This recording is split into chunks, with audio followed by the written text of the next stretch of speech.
Yeah. Well, I guess he comes to everybody eventually. Yeah. I'm going to go ahead and introduce Alexander, bio and some information. But we're just talking, having a coffee, and I think what resonated with me was the value of interdisciplinary. In order to talk about urban design, and we've talked about this ourselves in the department in terms of a Master of Urban Design program and whatnot, is the need to think of it as an interdisciplinary area between a number of disciplines and not any one. And this is something that has come up both in general as well as your position in China right now. So J. Alexander Schmidt is a Master of Sustainable City Planning and Urban Design, currently at the DeTao Masters Academy in Beijing.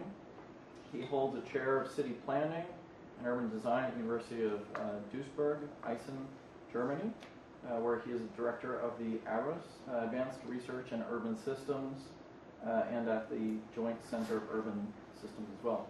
He studied city planning and architecture in Stuttgart and environmental psychology and urban design at UC Berkeley.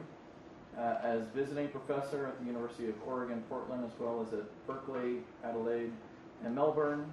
The professional work focuses on urban development, urban design, and renewal on national and international levels.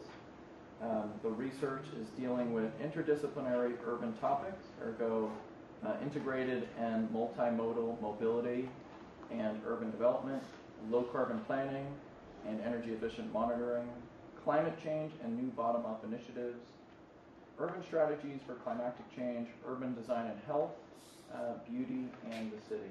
Thank you for coming, Alexander. Thank you. So many keywords and buzzwords. Thanks. Actually, it's nice to talk here at this place, being famous for. Oh yes, I know. It's the movie, being famous for sustainability. Therefore, new mobility for a sustainable future. But I want to add some words, some comments to the introduction. Urban system. As usual, looking out of the window of one of these high-rise buildings, I think this is a nice picture to show you. That's what you see: buildings, roads, parks, roads, infrastructures, rivers, maybe ferries, maybe buses. But what's behind that? There are a lot of interrelations between all these different components, all these different elements. This is more than just what you can see. And actually, it is a very complex system of social interrelations and interactions. So it's not just things or roads, buildings, etc. It's interwoven. These interrelations and interaction are interwoven with the infrastructure, with the environment, the economy, politics, urban design, urban development, mobility, and all the other factors mentioned just beforehand in the introduction. So I think urban system and urban design, urban development is a very complex matter, and actually it's a network of dynamic interrelations, emergent, which is new behaviors developed from interaction of the parts. It is not linear, so it's very difficult to deal with. Small causes may trigger the large-scale effect. The butterfly effect is also happening in the city. But it's very difficult to understand as a planner, and there's really very little research on that. So we always see the city as a ball of wool or ball of thread. And if you pull one of these threads, you never know what is really happening there. Interlooping, interlacing threads, and sometimes everything falls apart if you pull something, and sometimes it's getting worse even, and you cannot see the city anymore. So this is actually our approach, and we started the advanced research in urban systems by asking a lot of researchers and or in all the departments in our university, are you doing urban or city urban development related research? There were lots of people saying, yes, well, I'm doing something in urban matters, water people, history people, social scientists, and you can see all these different departments or disciplines. And when I started studying architecture, I would not have imagined that I'm working with medical doctors or biologists or environmental people. So all of a sudden, all these departments came, and we are now 11 departments working in the urban system or advanced research in urban system, where we have even a doctoral program. So this is actually the background, and we say, well, the cities are so dynamic that they cannot no longer be controlled directly, and we need to understand. We need to understand or comprehend, or at least describe these dynamic interactions in order to work with more,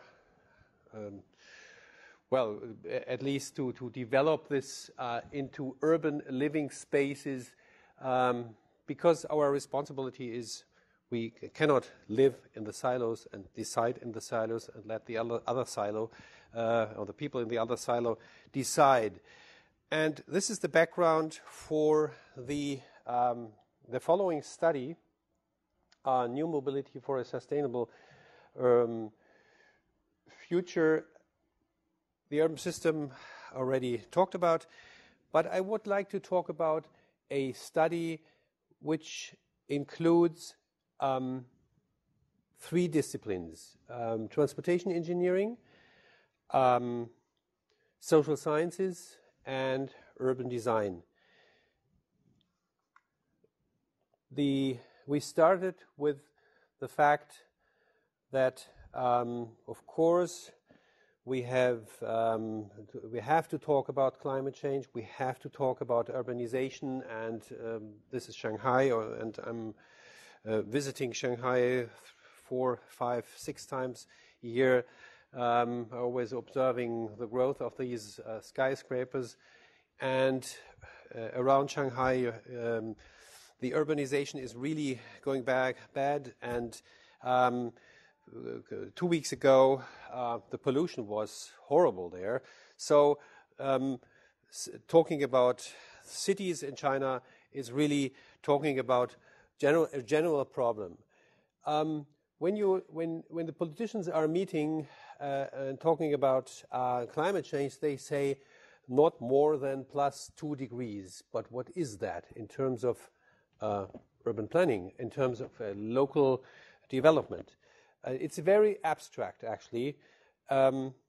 Nobody listens anymore. And last week there was the IPCC, the Intergovernment Panel for Climate Change.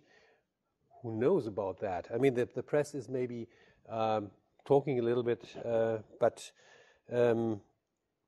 talking about the second report. But we need to make this topic more visible for the people. We need to talk more in narratives, in pictures. We need to integrate this into everyday life. And again, looking at China, 80% of the greenhouse gases are being produced in the city. More than 50% of the people are living in cities, and the cities will be affected most by the climate change. So when we talk about cities, transportation is a very important issue. If you look at the year 1990 and today, you know, in Europe, or especially Germany, I'm talking about Germany, the buildings emit 20% less greenhouse gases. The industry has about 35% less greenhouse gases during the last 24 years emitted. Transportation, there is a plus of 30% greenhouse gases. Everybody of you might say, well, the cars are so efficient. My car is now so efficient that I can drive more miles per gallon.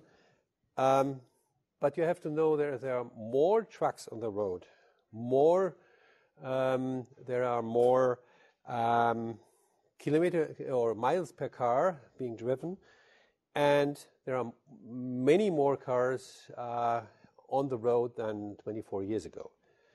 So mobility is a very important issue, talking about the sustainability of the city and the sustainability of the environment. Do we have concepts? Well, there is a big question mark. Public transport is being improved. Looking at Eugene or Portland, you have lots of bike paths. Everybody is talking about the walkability of the Portland grid. You have in some cities like London or Oslo, you have congestion charge. In China, you find the uneven number rule for some cities if the pollution is really bad. So the license plates are easily changed, or you have two cars just to deal with these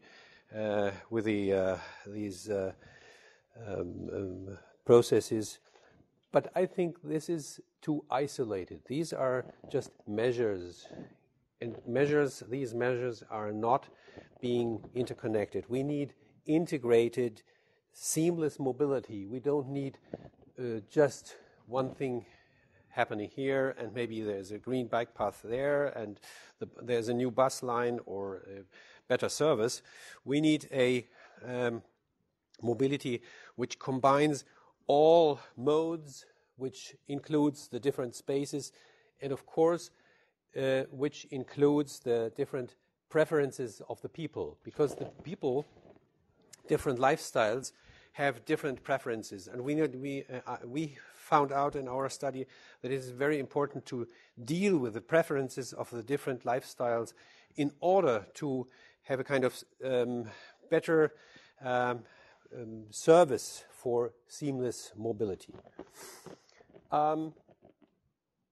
Plus, we have to talk about quality of life and urbanity. Traffic jams, parking, which is dominating urban space, and cars dominating the city for the last 100 years, we can see that urban life or quality of life is being threatened actually by the car. Looking at the Chinese cities, you can actually smell it, you can see it, you can the cities are suffering from the car. You can see the pollution, the PM 2.5, which are the dangerous ones. You really should avoid them. So it's mainly the car traffic in the city, and with the car, the livability of the city is actually endangered. And there has to be a move towards more quality of life, and this is actually a move against the car. So asking what can we do? Well, we think we have to rethink urban mobility for the people, for a better health in the city, for better urban quality, and for a better environment. So this was the starting point for our research, and we had 3 questions coming up. In what way can we develop sustainable urban mobility so that less greenhouse gases will be emitted in the future? This is, of course, the first easy question. The second was, how can the urban mobility look like with respect to the characteristic of urban space?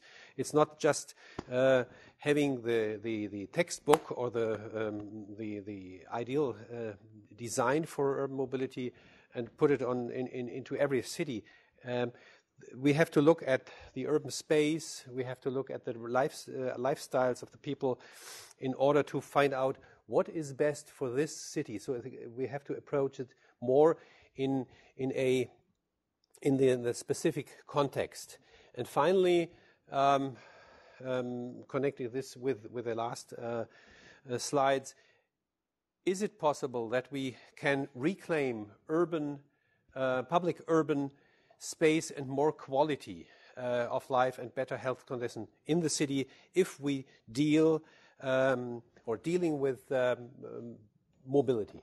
So you actually can see this is a little more complex than just talking about urban transportation concept. So we have these three elements: city, mobility, and lifestyle. And usually you could imagine these are the silos: city planners, transportation planners, or transportation engineers, better to say, and social scientists. And we tried to bring these disciplines together, and we have been talking. We want to talk about the survey of preferences. Of course, the transportation engineers did some traffic modeling, but in a very specific way. And we had a look as city planners at the urban space and their characteristics. So the question was, in terms of methodology, first of all, we wanted to analyze the current and the future mobility behavior of the city's residents. We did some computer-based interviews of the stated preferences method. This was just the lifestyle methodology. And we had this as a result, as a basis for lifestyle segmentation. And finally, we wanted to find out what is the mobility-related preferences. We asked these people a lot of questions about electric mobility, about public transportation, car sharing, bicycle walkability, and of course, quality of life. And we found out in this specific case study that more than half of the city's residents were able to use the new technology with a smartphone, booking, car sharing, checking time. But the lower the education, the lower this understanding of the understanding of these smartphone devices or the smartphone apps. Half of the city's inhabitants are willing to use, that's what they said, public transportation, leave the car at home. Of course, we ask these people, if this is for free, would you use your car? Of course, I would not use my car if it's free. In the city, and this is a region in Essen of 3.5 million, they are just about to build bicycle superhighways leading to the city centers, and people many people like this. And every city, every second inhabitant would abstain from using the car if the public transportation would be free. So there is a move in the future to leave the car, because people understand that this is not the future of the city. This is not the future of. This is not good for the quality of life. 1/3 of the people would use car sharing if parking for these vehicles were free of charge in the city center. This is quite interesting because there are, on the other hand, there are some of the lifestyles of the people are very close and very much interested in car sharing. In some cities in Europe, they have a lot of car sharing, like Portland. They have the car sharing but they don't have the car sharing in Essen. But this could be introduced very easily. More than half of Essen's people would buy an electric car if there were financial incentives. So because the car is still too expensive. So you find a kind of openness towards new mobility. This is just the background from the lifestyle idea, and behind that is a lot of ideas of how can we introduce this into new transportation or mobility concepts. But just leave that and have a look at the traffic simulation. The objective was which urban routes until now being traveled by individual car can be traveled faster and more convenient alternatively.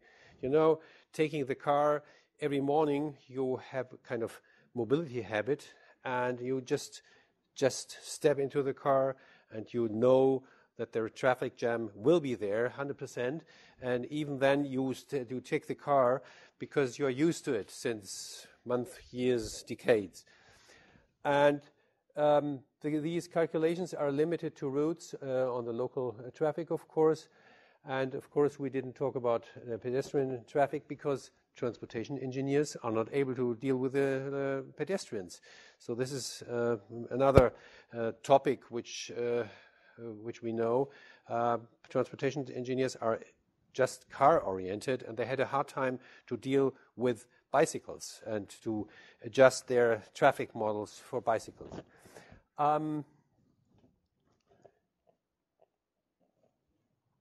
They calculated a lot of models. I don't want to go through all these models, but I just want to define or talk about the public transport and the bicycle. I would like to talk about public transport plus bicycle. There was a calculation in the modeling process where usually you from home you go by your car to work, to shopping, or to education and leisure places. But there is a substitution. There could be a substitution by taking a bicycle, taking public transport, and taking again a bicycle or walk. And we found out that the substitution of cars is more than 10%. In these areas, say this is maybe 1/5 of the city, where the car is much slower than for the trip than taking bicycle, public transportation, and again a bicycle or walk. So there is a potential of using this kind of combined mobility, which of course needs to be seamless. Say you know with your smartphone the bus or the light rail or the suburban train is coming in 5 minutes, so you leave with your bicycle. You have a nice place to a secure place to leave your bicycle, and then take the train or bus, and then when you are at your destination, you again can walk. So this is a kind of combined and integrated attempt to move for a mobility which is faster than a car in more than 10% of the city of Essen. Again, the same calculation. Instead of taking the car, there are lots of places in the city we worked with. There are lots of places where the bicycle is faster, because maybe you can imagine the average speed in larger cities. The average speed of cars in larger cities is about 22 to 25 kilometers an hour, which is very slow, and the bicycle is also about 20 kilometers an hour. So, especially in the area of short-range mobility, we can assume that the bicycle is the mode of transportation for the future. And as you can see, there is a substitution of cars in more than 20% of these in this area, in these cases. And finally, we had a look at the potentials for walkability, where we have been working with walk scores, and with the GIS calculation, we found out that a lot of neighborhoods are really walkable for the short range mobility. So there's another very good potential for walking, especially if you know that 25% of all routes in the city are in this area of 1 to 5 kilometers. So this is just the distance which could be used, could be taken for walking and taking a bicycle. So this was the mobility aspect, and this is just the summary. 29% of all daily trips can be covered by the electric car. This is coming out of the calculation. This is coming out of the survey, and 5% of the trips with private car can be covered with a car sharing system. And especially the city we have been researching on has a very low share of bicycle, which is 5.6% of all trips. There are other cities in Germany or in Europe where, you know, like Amsterdam and Copenhagen and the city of Münster, it's 38% of all trips in the city are being done by bicycle. So this is depending on the car-oriented infrastructure. And if you have a car-oriented infrastructure, nobody comes on the bicycle. So this was the second part, and the third part was the city. If you have the preferences of the different people, different lifestyles, and if you know that there are a lot of different areas in the city where you have potentials of changing the mobility patterns, then you have to have a look at the urban space, the urban pattern, and we developed a typology of urban fabric, which is of course related to the German typology, which is the old part of the city, then the development of the 19th century developments, then the periphery, and then finally suburban areas. So with these four main types, we started to look at the city and from a completely different aspect, and we found out that we can have a look at these different places with these preferences and with these different potentials for substitution. Looking at a specific area, which is 19th century development area, we knew from the social scientist's point of view that this is an area where many people are open for walking. So the walkability in this area we had a close look to the walkability area, and we found out that this is quite walkable. Some parts very, very walkable in terms of mixed use, in terms of connectivity, in terms of small scale and mixed use. And we knew that people are open-minded for car sharing. They are open-minded for e-mobility, and they know lots about intermodal mobility according to their preferences. They would like to be more connected to public transport. This was the starting point to develop a kind of vision for this area, and developing a mobility hub,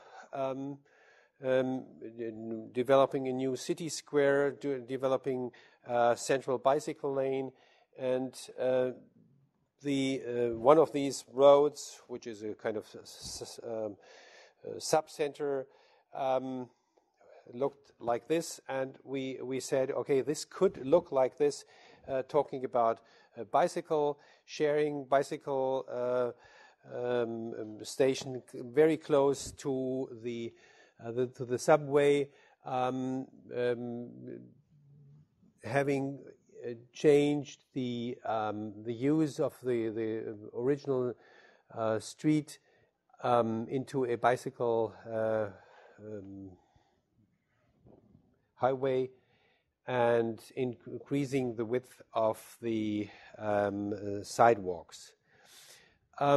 This was the street which was in parallel to the street I just showed before, and actually this was a very interesting story, because usually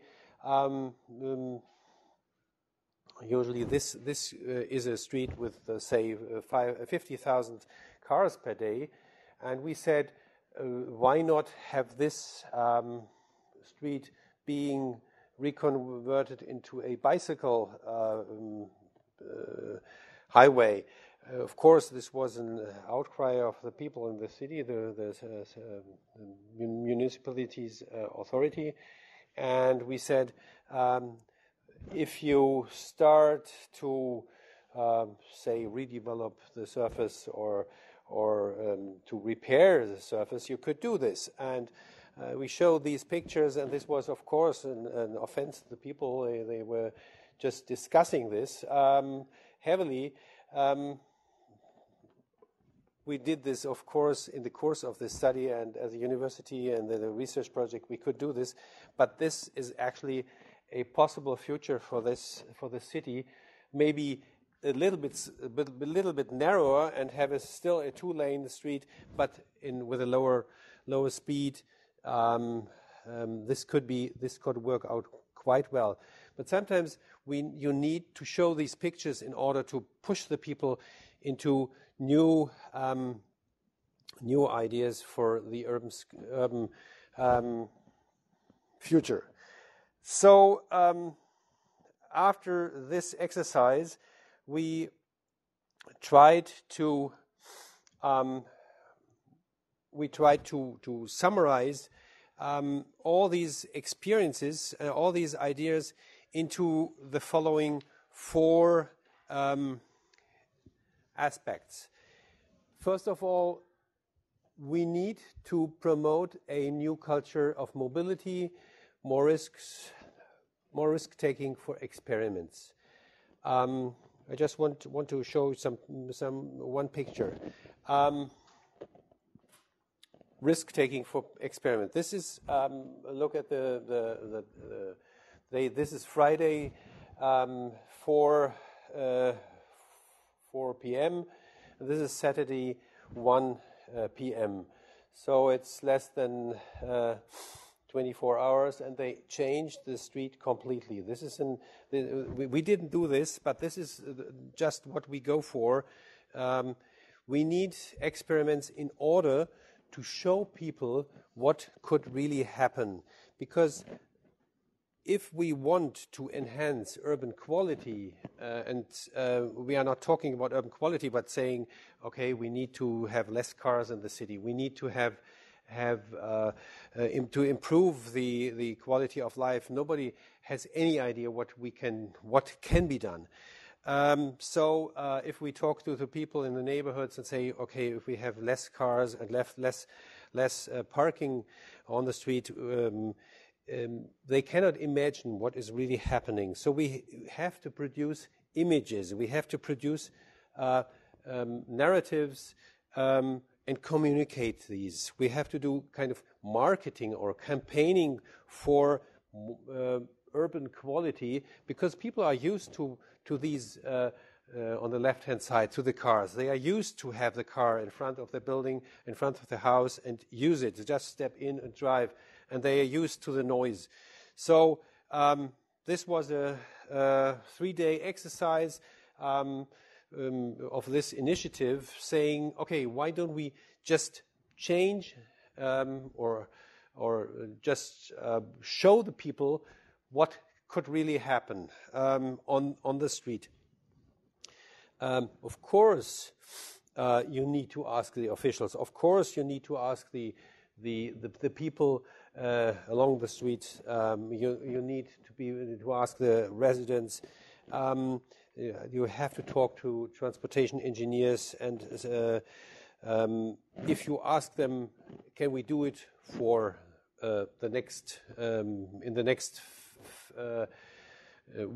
year and do it for the future, then they start calculate, and of course they will say no, because they say, I calculated this is not working. So this is just to prove it is working, because this is a kind of a temporary intervention, and then people will believe and will see that it is working.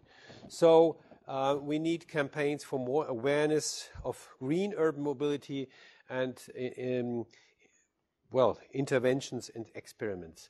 And we are already talking about more experiments or the culture for more experiments and for more courage to do something like that, because we think that that if you start working together with the transportation engineers, they will just start with their traffic modeling, and this is sometimes the death of all these new ideas. The second aspect is, of course, we need more flexible mobility choices, integrated e-mobility or car sharing.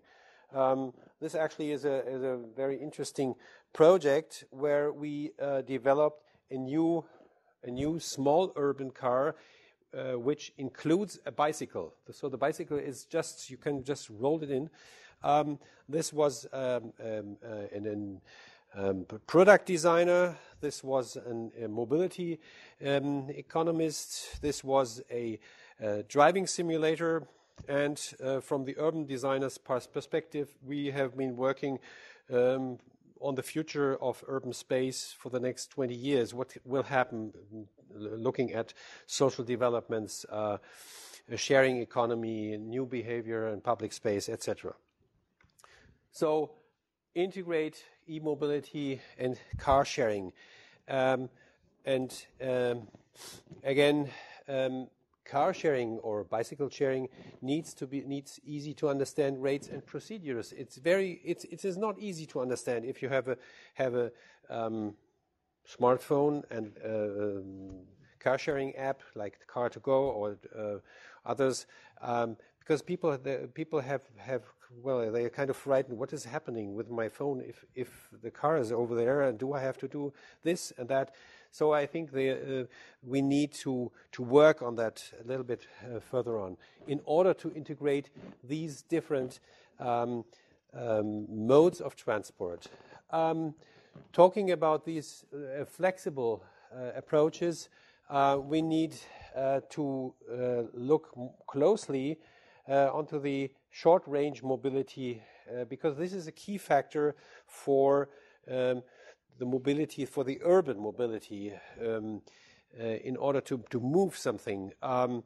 As I mentioned before, these 5 kilometers radius can be a very good area to start with walkability and bikeability as a part of mobility. So again, we have to, in order to create this seamless mobility, we need attractive and safe storage and parking for bicycles, because this is very important. Everybody is talking about cars to be parked somewhere, but nobody is talking about the bicycles. And if you go to Amsterdam, it looks like this. This is a parking garage for bicycles with guards and with integrated repair shops, etc., etc. So finally, we need to cross-link all urban mobility modes in a much better way, and this is one aspect we are just working on. We are working on mobility hubs for a new urban mobility, because it is very important to show the people that stepping into the car, start driving, and maybe being caught in the next traffic jam, the other traffic modes, if they are interlinked very easily, are much better, much faster, and even more convenient. So we started to develop a new kind of hierarchy of small, medium, and large mobility hubs for this new possible mobility, and the public transport in the area is very much interested in these mobility hubs. So in Cologne and Düsseldorf and in the area, the Ruhr area, the public transport is just thinking of developing this more systematically in order to have a new network of hubs which are interlinked. You might know this. I didn't talk about health, but of course, walking and bicycling has an health aspect, which is I didn't forget, but I didn't include this into this lecture. In order to communicate this, we developed a little film clip, and I will show this to you. This is a 4-minute clip as a just to show you how we try to communicate this into the public. The city today. And this is India, actually, as it is, the noise.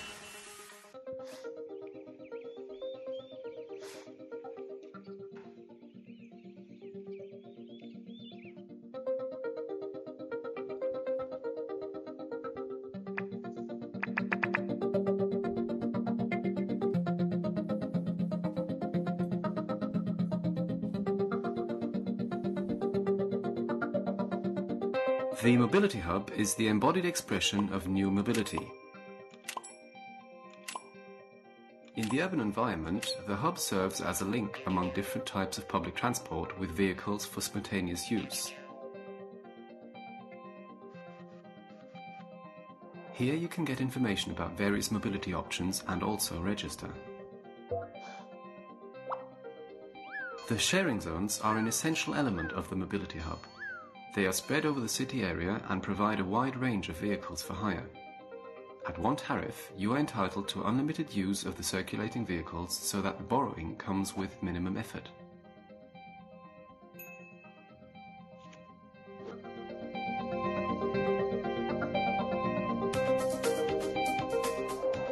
The energy car park uses renewable energy sources like solar and wind power. In 2030, urban traffic will be dominated by various modes of electrically driven transport. With advancing battery technology, the problem of range restriction for electric vehicles will be solved.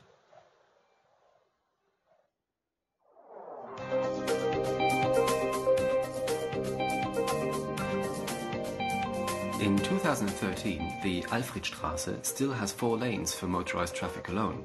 Yet, in 2030, the transformation to the cycle superhighway will be completed. Due to its optimized traffic regulations for cyclists, the city center can be reached quickly. In order to promote electric mobility, 1 lane was exclusively reserved for electric cars before the construction of the cycle superhighway. The modal split of the traffic volume will shift significantly. The number of vehicles will decrease to 25,000 daily. Let's take a look at the Steinke family, who in 2030 live in Essen-Rüttenscheid and no longer remember the mobility of the past. 35-year-old mother Tanya works as a senior insurance employee. She compares her options on her smartphone. The subway would be the fastest means of transport today, but Tanya decides on car sharing because she wants to take some documents to the office. Although the drive takes a few more minutes, this is the most convenient option for Tanya today. She walks to the energy car park, borrows a car by using her mobility card and drives to the office. After she has arrived, she parks the car at the station right next to the office.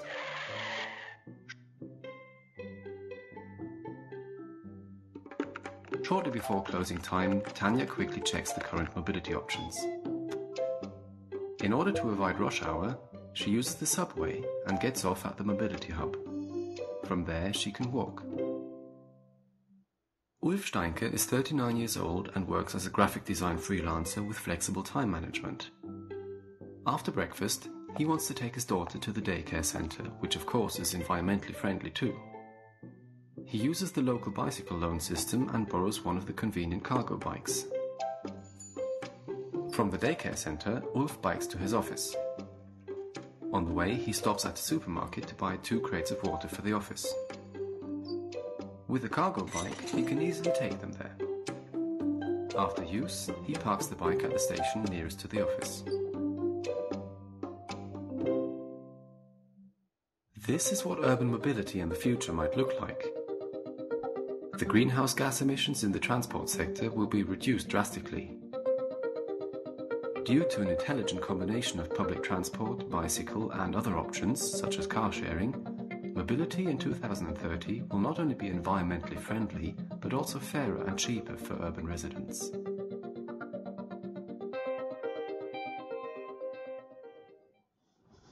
Okay, there we go. That's it. Thank you very much.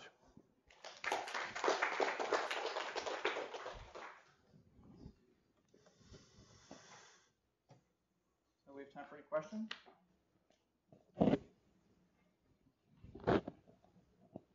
All problems solved. I have a question. Are there, you talk mostly about strategies for mobility within, I guess, as retrofits to existing cities. And I'm wondering whether there are particular morphological characteristics of cities that make these retrofits easier or less easy in terms of street patterns. I mean, certainly density is an obvious one, I suppose, but I'm talking about more the morphology of the street network. Well, it's if we talk about walkability, it's the small block, the connectivity, and yes, this is proven not only by the walkability people, but also by those people we ask in this survey, because in these areas where we could observe the mobility, the walkability, this was the area where there are small blocks, where we have mixed use, and we have a pretty high density. And I think this if you are talking about new developments, of course we need to increase the mixed use in these areas. We need to increase the walkability by having more mixed use and more connectivity. And of course in China it's very, very difficult to increase the connectivity, because you have always these super blocks. So this is a problem there. You cannot cut these super blocks because they are all these gated or fenced communities. That's a problem there. But with the background of this study, we know more about mobility patterns, preferences of certain lifestyles, and if I have more time, I could explain the whole the preference patterns, because of course, people with more money, they say, well, I want an electric car, but I want my own one. Then there are the young people saying, I want to have more bike sharing. And in Europe is right now the situation and the trend. Young people don't want to buy cars anymore. So the car makers are really worried. Where are the customers for tomorrow? Because people say, I don't find a parking spot. It's very expensive. I better have a nice smartphone, and I better travel around in the world instead of having a car 23 hours in my parking lot, and maybe I use it 1 hour per day. And that's the average, 1 hour a day use, and this is a waste of time. So they shift into car sharing. And this is not only in the big city like Berlin, Munich, Copenhagen or Paris. It's even in the smaller cities where I know many people, they say, no, I refrain from buying a new car. So the car makers' idea is, okay, let's start with the car sharing and maybe sneak into selling one of these cars later, because people like these smart or mini or BMWs. But on the other hand is the young generation talking about, well, having good app. This makes the mobility very easy in the cities.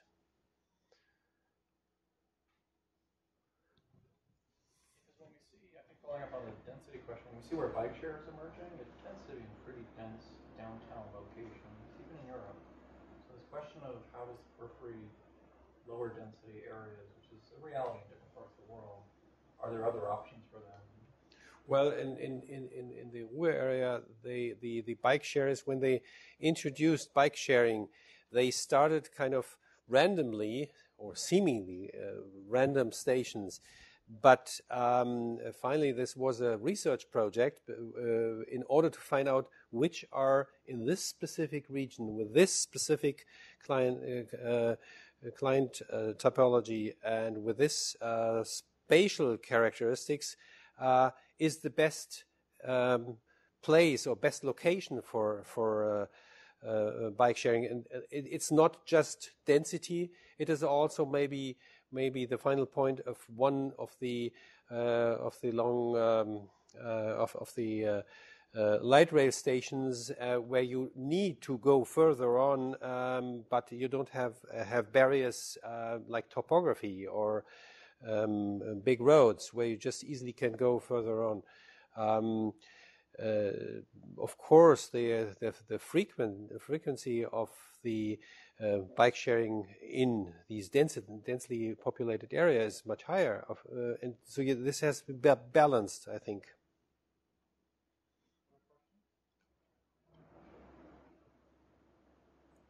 Great, thank you. Thank you.